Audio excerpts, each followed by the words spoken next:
दोस्तों आज की ये हनुमान जी और एक भक्त की चमत्कारी प्रेरणादायक कहानी सभी लोगों को जरूर देखनी चाहिए, क्योंकि ऐसी कहानियां ही जिंदगी बदलती है। कंधे पर कपड़े का थान लादे और हाट बाजार जाने की तैयारी करते हुए नामदेव जी से पत्नी ने कहा, भगत जी आज घर में खाने को कुछ भी नहीं है। आटा, नमक, दाल, चावल, गुड़ और शक्कर सब खत्म हो गए हैं। शाम को बाजार से आते हुए घर के लिए राशन का सामान लेते आइएगा। भगत नामदेव जी ने उत्तर दिया, देखता हूं, जैसी हनुमान जी की कृपा।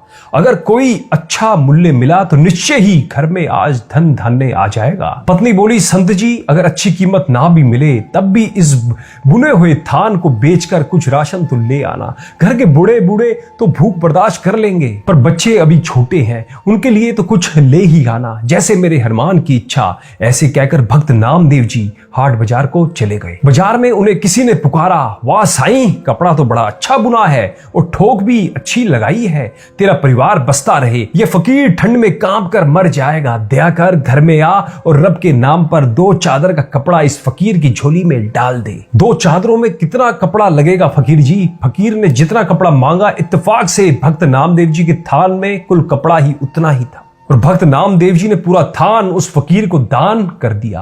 दान करने के बाद जब भक्त नामदेव जी घर लौटने लगे तो उनके सामने परिजनों के भूखे चेहरे नजर आने लगे। फिर पत्नी की कही बात कि घर में खाने की सभी सामग्री खत्म हो गई है, दाम कम भी मिले तो भी बच्चों के लिए कुछ लेते आना। अब दाम तो क्या, थान भी दान जा चुका था। भक्त नामदेव जी एकांत में पीपल की छांव में बैठ गए, जैसे मेरे हनुमान जी की इच्छा। जब सारी सृष्टि की सार पूर्ति वो खुद करता है तो अब मेरे परिवार की सार भी वो ही करेगा। और फिर भक्त नामदेव जी अपने हनुमान जी के भजन में लीन हो गए।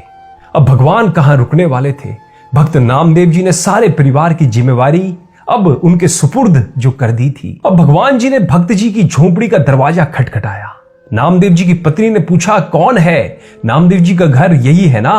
भगवान जी ने पूछा। अंदर से आवाज आई, हाँ यही है, आपको कुछ चाहिए? भगवान सोचने लगे कि धन्य है नामदेव जी का परिवार, घर में कुछ भी नहीं और फिर भी हृदय में देने की सहायता की जिज्ञासा है। भगवान बोले, दरवाजा खोलिए, लेकिन आप हैं कौन? भगवान जी ने कहा, सेवक की क्या पहचान होती है भक्तानी, जैसे नामदेव जी हनुमान जी के सेवक हैं वैसे ही मैं नामदेव जी का सेवक हूं। ये राशन का सामान रखवा लो। पत्नी ने दरवाजा पूरा खोल दिया। फिर इतना राशन घर में उतरना शुरू हुआ कि घर के जीवों की घर में रहने की जगह ही कम पड़ गई। इतना सामान नामदेव जी ने भेजा है? मुझे नहीं लगता, पत्नी ने पूछा। भगवान जी ने कहा, हाँ भक्तानी, आज नामदेव का थान सच्ची सरकार ने खरीदा है। जो नामदेव का सामर्थ्य था उसने भुगता दिया और अब जो मेरी सरकार का समर्थ है वो चुकता कर रही है। जगह और बताओ, सब कुछ आने वाला है भगत जी के घर में। शाम ढलने लगी थी और रात का अंधेरा अपने पांव पसारने लगा था। सामान रखवाते रखवाते पत्नी थक चुकी थी।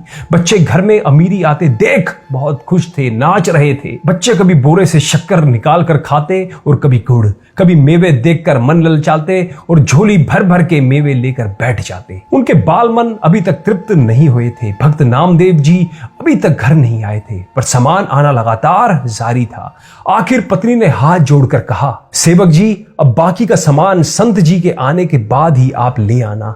हमें उन्हें ढूंढने जाना है क्योंकि वो अभी तक घर नहीं आए हैं। भगवान जी बोले, वो तो गांव के बाहर पीपल के नीचे बैठकर हनुमान सरकार का भजन सिमरन कर रहे हैं। अब परिजन नामदेव जी को देखने गए। सब परिवार वालों को सामने देखकर नामदेव जी सोचने लगे, जरूर ये भूख से बेहाल होकर मुझे ढूंढ रहे हैं। इससे पहले कि संत नामदेव जी कुछ कहते, उनकी पत्नी बोल पड़ी, कुछ पैसे बचा लेने थे। अगर थान अच्छे भाव बिक गया था तो सारा सामान संत जी आज ही खरीद कर घर भेजना था क्या?